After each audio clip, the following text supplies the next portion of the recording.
bener nggak? Tapi alhamdulillah ya, aku kayak waktu di lapas Kak Feni Rose nengokin aku, beberapa artis lah banyak yang datang. Aku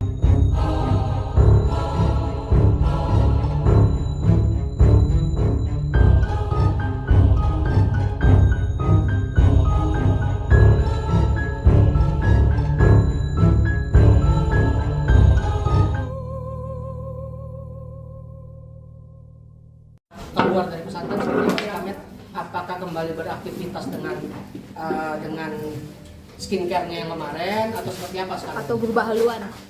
berubah enggak, tetap skincare nomor 1. Aku tapi sempat buat brand fashion. Kan kalau brand fashion sebenarnya udah dari dulu ya. Udah sempat fashion show keluar berapa kali. Nah, ini lagi coba brand fashion lagi dan alhamdulillah tuh setiap aku live, boleh nyebutin TikTok nggak sih? Setiap aku live di TikTok itu tuh kayak mereka tuh sangat excited banget. Dan yang lucunya aku jualan tas masih laku guys. Bingung kasusnya apa coba kan, undang-undang IT dan tas, tapi kenapa pada beli tas di gue lagi? Halo. Kali Kamet, kemarin kan sempat terpuruk tuh, ya kan? Terus kembali dengan brand fashion. Modalnya gimana sih Kamet? Apakah masih ada sisa-sisa undi yang kemarin atau gimana tuh? Rasa-rasan. Serius aku dari nol itu pulang aku nggak ngada-ngada, aku cuma bayar uang 300.000 asli. Dan aku tuh kayak dibantu banget sama Mami Isa, ya Allah aku kayak berdosa banget belum nengokin dia deh. Harus ke mana? Di Surabaya dia sekarang ya? Surabaya. Pengen banget kesana karena dia orang yang jemput aku gitu loh. Jadi dia banyak bantu aku juga. Jadi insya Allah aku pengen nengokin dia. Dan bener asli aku keluar tuh cuma 300.000 dan hanya ingin AC dan mesin ATM ngedenger uang doang kan waktu itu. Terus gimana? Sisa rasa-rasa itu masih ada dipakai untuk modal lagi? Akhirnya, tadinya kan gini ya. Tadinya kan aku mau off bener-bener kayak istirahat berapa bulan gitu nggak kerja. Tapi ternyata aku butuh Instagram aku untuk cari uang guys. Jadi kayak ya udah deh diaktifin, ya udah deh kerja lagi. Akhirnya dari situ hari kedua aku bebas, aku langsung dapat tawaran kerjaan waktu itu ya dari stasiun TV 3 apa 4 lah. Dari situ langsung mulai kayak banyak investor lah yang masuk ke aku ngehubungin. Tapi ya aku juga tetap pilih-pilih karena trauma banget kan. Karena aku kan bisnis gak biasa pakai investor, jadi kayak setiap mengenal circle baru kayak lebih hati-hati aja gitu sekarang. Oke, tapi banyak investor nih, berarti kan sempat selektif ya. Itu seperti apa kriteria akhirnya menyeleksi investor yang ada? Sekarang nggak pakai investor, jadi sekarang aku kayak kerjasama dengan pabrik. Aku kan belum ada pabrik, jadi ada salah satu pabrik yang mensupport aku untuk membuat produk gitu. Jadi sekarang, tapi formulasinya tetap dari aku. Aku memang bukan formulator, tapi aku mengerti formulasi karena kan udah 12 tahun di dunia skincare. Jadi kayak sekarang apa-apa dari approve aku. Kalau dulu kan kayak autopilot aja gitu, aku punya R&D sendiri, bikin produk ya udah gitu. Aku main ACC aja. Kalau sekarang aku harus benar-benar mengerti apa yang aku keluarkan untuk konsumen gitu. Jadi nggak mau kayak buru-buru bikin, buru-buru laku tapi hasilnya nggak baik. Lebih baik aku santai aja dulu jualan. Sekarang kan kalau misalkan kalian lihat aku jualannya lip cream dulu, terus kayak jualan skincare itu pun kayak ya yang kecil-kecilan dulu lah, nggak war kayak dulu gitu. Karena aku mau cek ombak dulu nih, ini zaman udah beda. 2 tahun aku hilang, tiba-tiba kayak berubah planet gitu loh. Yang tadinya cuma posting di Instagram langsung dapat duit, sekarang harus live berjam-jam sampai tenaga habis. Oke, tapi balik lagi ke skincare nih. Ingin balik dengan mulai lip tint ya? Lip cream. Lip cream ya. Nah itu gimana nih melihat perkembangan yang ada, kan banyak lip cream lain nih. Kamu sendiri gimana mensiasatinya dengan produk ini? Packaging. Selain packaging, formulasi. Itu formulasi packaging tuh nomor 1 tuh ya. Orang kan ngeliat pasti ini dulu ya, kemasan. Bener gak sih cewek-cewek kalau misalnya kemasannya bagus pasti kan kayak iya mas pengen beli. Mana sih salona gue? Terus aduh menghilang deh, cariin dulu dong. Ya pokoknya packaging dulu, packaging. Terus formulasi juga sekarang aku ini sendiri pilih-pilih sendiri. Trial and errornya bener-bener semua sendiri. Kalau komposisi bahan baku sendiri seperti apa? Kan kamu bukan formulator ya? Yes. Tapi kan ada formula yang kamu punya gitu, itu gimana? Formula yang aku punya, aku dibantu oleh apoteker. Aku punya tim, ada apoteker, ada dokter. Jadi dokter itu ya itu yang lagi dekat sama aku lah, yang tadi diceritain di TV. aku lagi dekat sama dokter, itu juga dia bantu banget masalah formulasi. Terus aku juga ada tim apoteker dari pabrik yang yang membimbing aku untuk memberikan solusi formulasi yang baik, ya nggak overclaim, terus juga tidak ada kandungan berbahaya untuk customer, packaging yang bagus, pokoknya semuanya dibuat sempurna, ya nggak mungkin ada sempurna banget, tapi ya 99% insya Allah sempurna gitu. Oke, tapi kan tadi bicara kemasan, seperti apa kemasan yang kamu punya? Sharam, ini whipped cream yang aku punya tuh, jadi kayak bisa digantung di tas, atau enggak di handphone juga bisa deh kayaknya. Ini gak ada yang punya di Indonesia, cuman aku doang. Dipatenin nggak? Nggak dipatenin nggak? Enggak lah, gak usah. Kan juga ada yang ikut-ikutan rame kan? Ya kan? Oke, tapi tadi kedekatan dengan dokter yang dibahasannya. Itu seperti apa sih kedekatan itu sejak kamu keluar kah atau seperti apa? Sejak aku keluar, enggak kan aku tuh bebas bulan Oktober ya. Nah. Aku di endorse salah satu klinik kecantikan di bulan Desember, deketnya sekitar bulan Januari. Dokter ya? Iya dokter ya. Kedekatannya sekarang seperti apa? Sudah ada hubungan atau apa sih? Aku tuh sebenarnya pusing karena kan udah 2 kali gagal, jadi kayak nggak mau mengumbar apapun sebenarnya. Tapi kan namanya jempol gatel, bersamaan ingin orang tahu gitu kan. Tapi ya sekarang let it flow aja sih mas, jalan aja karena kita juga sama-sama punya cita-cita. Kita pengen kuliah S2 bareng, kita pengen ngambil biomed. Jadi S2 biomed tuh karena tuh kita pengen tahu tentang formulasi itu, yang lebih ke formulasi gitu loh. Karena kan dia dokter estetik, aku kan lulusan kesehatan juga, sarjana kesehatan masyarakat. Jadi pengen lebih mendalami dunia farmasi gitu loh. Jadi akhirnya ntar lah kalau ada rezeki kita pengen kuliah biomed bareng-bareng. Dan cita-cita kita masih jauh banget, masih panjang. Udah berapa lama sama dia start? Dekatnya dari Januari sampai sekarang. Udah pacaran resmi? Nggak usah pakai pacaran deh, kalau orang dewasa tuh kayak apa sih, apalagi udah 2 kali gagal, malu banget sih mas itu. Tapi lebih selektif nggak dengan kriterianya? Apakah kriteria yang sekarang ada nggak sih yang dulu gitu atau enggak gitu? Jangan bahas yang dulu dah. Iya enggak, maksudnya kriteria yang sekarang ini seperti apa? Apakah berbeda dengan yang dulu? Beda, teman aku pertama kaget sih, teman aku pertama kayak oke bukan tipe Medina banget gitu, tapi setelah deket banget dia tuh ternyata satu frekuensi sama aku. Kayak suka liat kan postingannya kayak kita tiktokan bareng, lucu-lucuan gitu kan. Ternyata seasik itu orangnya. Aku kira tuh dia orangnya introvert, tapi ternyata kayak orangnya seasik itu gitu loh. Tapi sejauh ini komunikasinya lancar lah ya sama lancar, walaupun dia kan 1 minggu 3 kota prakteknya. Cirebon, Cikampek, Bandung. 3 kota loh seminggu. Nah itu gimana kalian quality time-nya? Jumat sore tiap dia pulang kerja, Sabtu sore tiap dia pulang kerja, Minggu seharian. Nah itu kamu sorry ya, kan dokter kecantikan ya, banyak dekat-dekat cewek cantik, kamu nggak jealous gitu atau gimana? Kalau mau dapet yang lebih cantik kan banyak.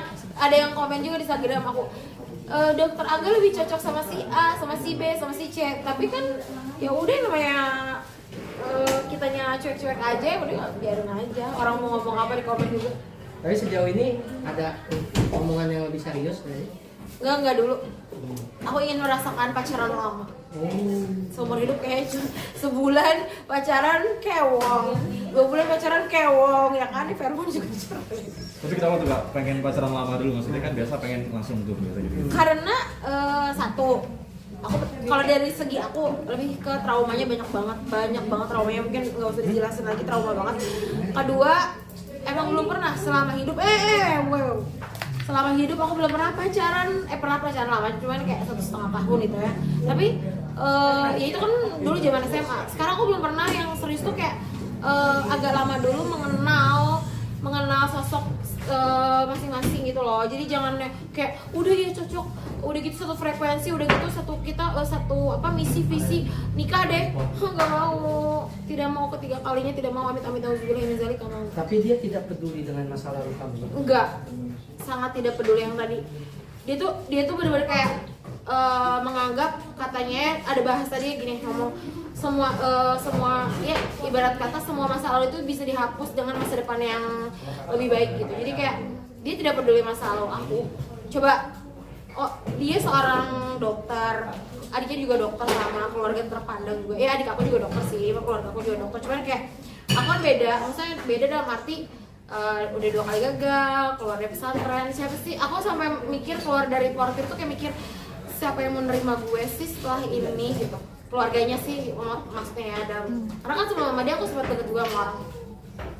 Memandang aku seperti ya sekarang aku tidak ada di medsos pun ya pasti orang tahu gitu kan, udah nggak bisa keluar dari lingkaran itu gitu. Jadi kayak ya udah Bismillah aja, akhirnya dapat ya punya adik perempuan sekarang, adiknya itu kan perempuan, punya keluarga baru gitu. Tapi keluarganya sendiri kamu sudah kenal, sudah dekat atau gimana? Udah deket sama adiknya, deket banget. Nah, sama orang tuanya gitu? Mamanya belum, karena kan di Batu rumahnya di Malang. Oh Belum sempat. ya. Tapi udah komunikasi nggak sih dari Hafan? Iya, yang komunikasi dari adiknya.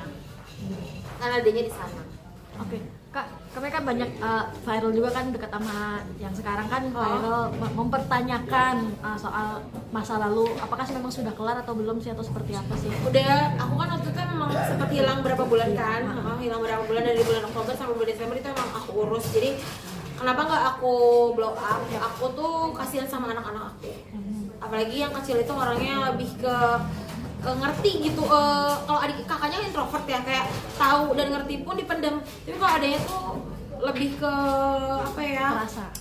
Bukan kayak kalau kita cerita tuh dia nempelnya banget gitu dan kepikiran orangnya gitu. Jadi lebih baik ya udah baik-baik aja, bisa baik-baik. Jadi tetap aku tetap jalan nongkrong tanpa dia tahu hubungan kita sudah tidak ada hubungan apa-apa gitu. Maksudnya udah berteman tapi dia menganggap ya bahwa keduanya ini orang tuanya dia gitu.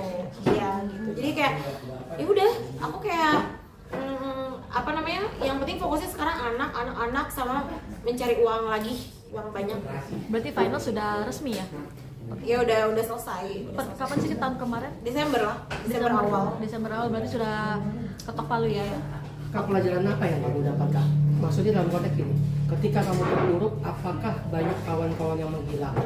Termasuk mantanmu itu menghilang gitu ketika kamu terpuruk? Tidak menghilang, sebenarnya aku yang menghilang. Oke, berarti apa pelajaran yang dapat kamu ambil dari situ? Aku ingin memperkecil circle aja sih mas. Menurut aku terlalu banyak orang apa ya, misalnya kayak dulu siapa sih yang nggak mau kenal gitu kan, yang nggak kenal aja jadi kenal. Ketika kita lagi di bawah, siapa yang mau kenal, bener nggak? Tapi alhamdulillah ya, aku kayak waktu di lapas Kak Penny Rose nengokin aku, beberapa artis lah banyak yang datang. Aku appreciate banget yang nggak bawa media. Itu benar-benar kayak datang, ketemu aku dan benar-benar menurut aku ya tulus banget gitu datang untuk membantu aku lah tanpa war kemana-mana gitu, yang benar-benar Raffi juga gitu kan. Raffi tuh gak jenguk tapi dia sering kayak ngasih apa ya, ngasih untuk aku catering lewat omnya. Berarti dalam keterpurukan kamu itu banyak kawan-kawan yang fake juga ya? Yang fake banyak banget, lebih banyak daripada yang tulus. Menurut aku yang fake lebih banyak. Iya kan, biasanya kamu dengan sosialita lain. Iya. Apakah di sana mereka menjenguk kamu juga? Atau Ada beberapa.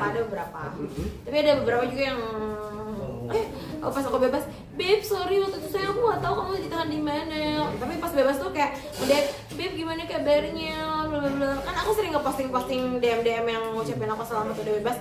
Tapi yang menurut aku tiba-tiba muncul ya aku nggak posting lah. Sorry. Aku nggak posting lah, ngapain?